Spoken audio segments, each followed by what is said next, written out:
పశ్చిమ బెంగాల్లో హింస ఇంకా కొనసాగుతూనే ఉంది. తాజాగా టీఎంసీ ఎంపీ కళ్యాణ్ బెనర్జీపై దాడి జరిగింది. వాస్తవానికి మమతా బెనర్జీ అధ్యక్షతన నిన్న కొత్తగా ఎన్నికైన 80 మంది ఎమ్మెల్యేలతో సమావేశం షెడ్యూల్ చేశారు. కానీ కొన్ని కారణాల వల్ల అది క్యాన్సిల్ అయినట్లుగా తెలుస్తోంది. అంటే ఎక్కువ మంది గైర్హాజరు కావడం వల్లే క్యాన్సిల్ అయింది అంటూ ఉన్నారు. సార్, అసలు టీఎంసీలో ఏం జరుగుతోంది? టీఎంసీలో అసమ్మతి రాగం ఏదైనా స్టార్ట్ అయింది అనుకోవాలా? టీఎంసీలో అసమ్మతి రాగం కన్నా బెంగాల్లో ఆపరేషన్ లోటో స్టార్ట్ అయిందని అనుకోవాలి. ఎందుకంటే ఈ 12 yearsలో అంటే 2014లో బీజేపీ అధికారంలోకి వచ్చాక ప్రతిపక్షాలను లేకుండా చేయాలి. ఎందుకంటే వాళ్ళు బహిరంగంగా చెప్పారు కదా, కాంగ్రెస్ ముక్త భారత్ మా లక్ష్యం అని. ఒక దేశంలో ఒక రాజకీయ పార్టీ లేకుండా చేస్తామని భారతదేశ స్వతంత్ర భారతదేశ చరిత్రలో బహుశా ఫస్ట్ టైం ఒక పార్టీ అలా ప్రకటించి ఉండాలి. మేము ఒక పార్టీని దేశంలో లేకుండా చేస్తామని. ఇక్కడ గతంలో నా ప్రధానమంత్రులు అధికార పార్టీలు బలమైన ప్రతిపక్షాన్ని కోరుకున్నారు. ఎందుకంటే బలమైన ప్రతిపక్షం ఉంటేనే తమ తప్పులు ఎత్తి చెప్తారు, తాము సరి చేసుకోవచ్చు అనే వైఖరి ఆ రోజుల్లో తీసుకున్నారు. ఆ రోజుల్లో రెస్పెక్ట్ ఇచ్చారు ప్రతిపక్షానికి కూడా. సో కానీ ఇప్పుడు 2014 తర్వాత ప్రతిపక్షాలను ఎలా దెబ్బతీయాలి, ఇందులో అనేక రకాల టూల్ కిట్ ఎమర్జ్ అయింది. ఒకటి, ప్రతిపక్ష పార్టీలను నిట్ట నిలువన చీల్చాలి. ఇది ఫస్ట్ మెథడ్. మీకు మహారాష్ట్రలో శివసేన ఎన్సీపీలను చీల్చిన పద్ధతి కానీ ఇది ఒక క్లాసిక్ ఎగ్జాంపుల్. అంటే పార్టీలను చీల్చాలి. సో మీకు రెండవది, పార్టీల నుంచి పెద్ద ఎత్తున డిఫెక్షన్స్ను ప్రోత్సహించాలి, ఫిరాయింపుల్ని. పార్టీలో డిఫెక్షన్స్ను మీకు దేశమంతటా బీజేపీ ప్రోత్సహించింది.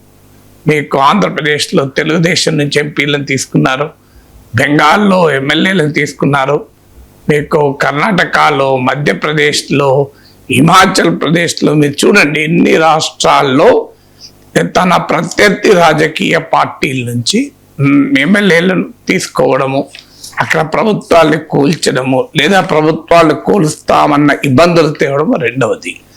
మూడవది, ప్రతిపక్షాల్లో ఉన్న కీలక నేతలకు గాలమేసి వాళ్ళ ఇన్ఫ్లుయెన్షియల్ అపోజిషన్ లీడర్స్ను వారి పార్టీల నుంచి దూరం చేయడం.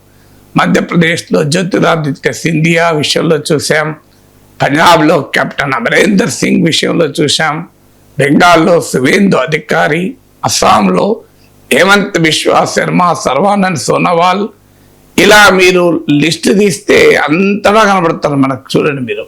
సో ఎక్కడా మీకు ఈ దేశమంతటా కనబడేటువంటి ధోరణి ఇది. ఇటీవల ఢిల్లీ ఆప్ నుంచి రాఘవ చెద్దా తదితరులు, ఇలా ఇన్ఫ్లుయెన్షియల్ మహారాష్ట్రలో అశోక్ చౌహాన్, వీళ్ళందరినీ లాగేసుకోవడం. కాంగ్రెస్లో శశి థరూర్ ఉన్నాడో లేడో తెలియదు.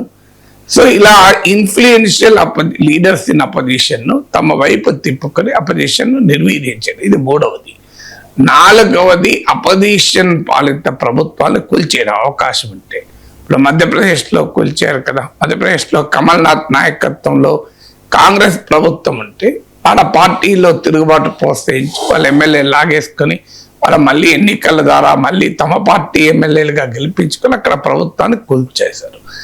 ఐదవది, ప్రతిపక్ష పాలిత ప్రభుత్వాన్ని కూల్చలేకపోతే వారిని గవర్నర్ల వ్యవస్థ ద్వారా తీవ్రమైన ఇబ్బందులకు గురి చేసి వాళ్ళ ప్రజల్లో అన్పాపులర్ కాయేలా చేయడం.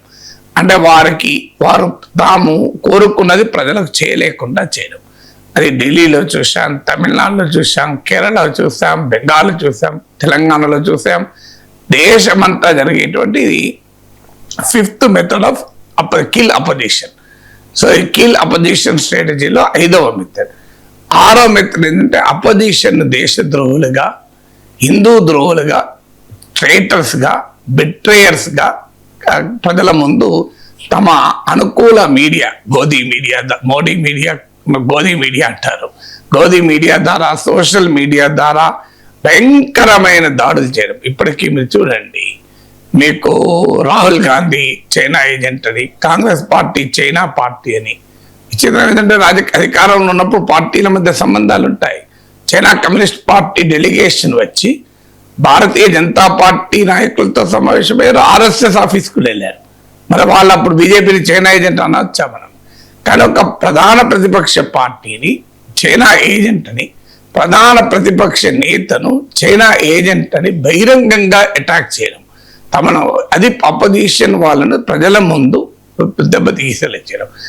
ఆరవది అపోజిషన్ లీడర్ల వెనకాల సిబిఐ, ఈడీ, ఐటీ పంపించడం. మీరు చూడండి, ఎన్నికలు ఇలా అయిపోయి అలా విజయం పైన ఈడీ, సిబిఐ దాడులు మొదలయ్యాయి. మీరు గమనిస్తే అప్పటిదాకా ఆగారు, ఎన్నికల వరకు, ఎన్నికలు అయిపోయాయి మొదలు పెట్టారు. సో ఇలా మీకు ఎక్కడ మీకు ఈడీ కన్విక్షన్ రేట్ ఏమో నెగ్లిజిబుల్. ఈడీ, సిబిఐ పెట్టిన కేసుల్లో అత్యధిక కేసులు ప్రతిపక్ష నేతలపైన, మీరు లెక్క తీయండి. ఇక 7వది ప్రతిపక్ష నేతల్ని రకరకాల రూపాల్లో ఒత్తిడి చేసి, ముఖ్యంగా ఈడీ, సిబిఐ, ఐటీ వీటిని ఉపయోగించి ఒత్తిడి చేసి తమ వైపు తిప్పుకోవడం. అందులో బెంగాల్లో శివేంద్ర అధికారి, అస్సాంలో హేమంత్ బిశ్వ శర్మ,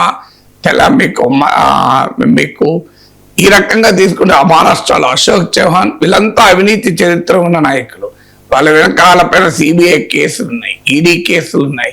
వాళ్ళు ఆ కేసులకు భయపడి బీజేపీలో చేరి బీజేపీ నాయకులుగా రూపాంతరం చెందడం. సో ఇలా ఎన్ని రకాల పద్ధతుల్ని అనుసరించాలో. 8వది అపోజిషన్కు వనరులు లేకుండా చేయడం. మీకు బాండ్స్, ఎలక్టోరల్ బాండ్స్ ఇప్పుడు సుప్రీంకోర్టు కొట్టేసింది, కానీ ఎలక్టోరల్ బాండ్స్ ఒక ఉదాహరణ కదా. అధికార పార్టీకి మాత్రమే డబ్బులు ఇచ్చేలా, విరాళాలు ఇచ్చేలా, ప్రతిపక్ష పార్టీలకు ఇవ్వకుండా చేసేలా ఆ స్కీమ్ డిజైన్ చేస్తే ఆఖరికి సుప్రీంకోర్టు కూడా కొట్టివేసింది. 9th పద్ధతి ఏంటంటే అపోజిషన్ లీడర్లను వీలైతే ఎన్నికల్లో కూడా పోటీ చేయకుండా చేయడం. పాకిస్తాన్లో ఇమ్రాన్ ఖాన్ చేశారు, మీకు ఇతర దేశాల్లో చేస్తారు. మన దగ్గర కూడా ఒక ప్రయత్నం చేశారు రాహుల్ గాంధీ పైన. ఆయన ఒక స్టేట్మెంట్, అలాంటి స్టేట్మెంట్లు రోజు బోర్డు మంది మాట్లాడుతుంటారు. కానీ రాహుల్ గాంధీని అందరి ఇంటి పేరు వెనకాల మోడీ ఎందుకు అని ఉంటుంది అనే ఒక చిన్న అంశం తీసుకొని 2 ఏళ్ల పాటు అతనికి జైలు శిక్ష విధించారు. అంత నేరం అది, 2 ఏళ్ల జైలు శిక్ష. సో ఇంతకన్నా ఘోరంగా తిట్టుకోలేదు రాజకీయ నాయకులు దేశంలో. కానీ ఎందుకు వేశారంటే మీకు డిఫమేషన్ చట్టంలో మ్యాక్సిమం పనిష్మెంట్ 2 years, అందుకని ఎక్కువ రాదు. మన మ్యాక్సిమం పనిష్మెంట్ ఎందుకు వేశారంటే డిస్క్వాలిఫికేషన్కు మినిమం పనిష్మెంట్ 2 years ఉండాలి. 2 years కనీస శిక్ష ఉంటే వాళ్ళు డిస్క్వాలిఫై అయిపోతారు. అలా ఆయనను పార్లమెంట్ నుంచే డిస్క్వాలిఫై చేయించేసి ఆయన ఈ బంగ్లా కూడా ఖాళీ చేసి రోడ్డు మీద పడేశారు కదా. అప్పుడు ఆయన రాయబరీలో మళ్ళీ గెలిచి వచ్చాడు అనుకోండి. సో ఇలా ఇది 9వది. 10వది ఏంటంటే అపోజిషన్ను వ్యతిరేకంగా పొత్తుల్ని అపోజిషన్లో ఉండి అపోజిషన్లో ఉండి కోవర్ట్లుగా పనిచేయడం, అపోజిషన్లోనే ఉండి బీజేపీకి అనుకూలంగా మాట్లాడించడం, అపోజిషన్లోనే ఉండి వాళ్ళ పార్టీకి వ్యతిరేకంగా మాట్లాడడం. ఇప్పుడు శశి థరూర్, సల్మాన్ ఖుర్షీద్ ఇలాంటి వాళ్ళందరూ చేసే పనులవే కదా. వాళ్ళకి ఇష్టం లేకపోతే ఆ పార్టీ వదిలేసి వెళ్ళిపోవచ్చు, ఇబ్బంది ఏమీ లేదు, తప్పేం లేదు. కానీ కాంగ్రెస్లోనే ఉంటారు, రోజు కాంగ్రెస్ని తిడుతూ ఉంటారు. సో ఇలా 10 రకాల పద్ధతులు చేసి అంటే ఓవర్ట్ ఆపరేషన్స్ అన్ని రకాల ఆపరేషన్ చేస్తున్నారు. ఇప్పుడు బెంగాల్లో కూడా అదే జరుగుతోంది. ఇప్పుడు 60 మంది ఎమ్మెల్యేలు రాలేదు 80 మందిలో. అంటే what does it indicate? That doesn't mean Mamata Banerjee ఏదో సరిగా చేసిందని కాదు. మమతా బెనర్జీ ప్రజాస్వామ్యాన్ని కూని చేసింది, దాంట్లో డిస్ప్యూట్ లేదు. కానీ అధికారంలోకి వస్తున్న వారు ప్రజాస్వామ్యాన్ని ప్రామిస్ చేసి వచ్చారు కదా. ప్రజాస్వామ్యాన్ని ప్రామిస్ చేసి వచ్చిన వాళ్ళు కూడా ఏం చేస్తున్నారు? మళ్ళీ సేమ్ పద్ధతులు అనుసరిస్తున్నారు. హింసాకాండ, వైలెన్స్ ను పొలిటికల్ వెపన్ గా వాడుతున్నారు, డిఫెక్షన్స్ ను పొలిటికల్ గా వెపన్ గా వాడుతున్నారు, పార్టీని అసలు లేకుండా చేద్దాం అనేటువంటి ఒక ఎత్తుగడే వేస్తున్నారు. సో దిస్ హాస్ బికమ్ నామ్ ఇండియన్ డెమోక్రసీలో అయిపోయింది కదా.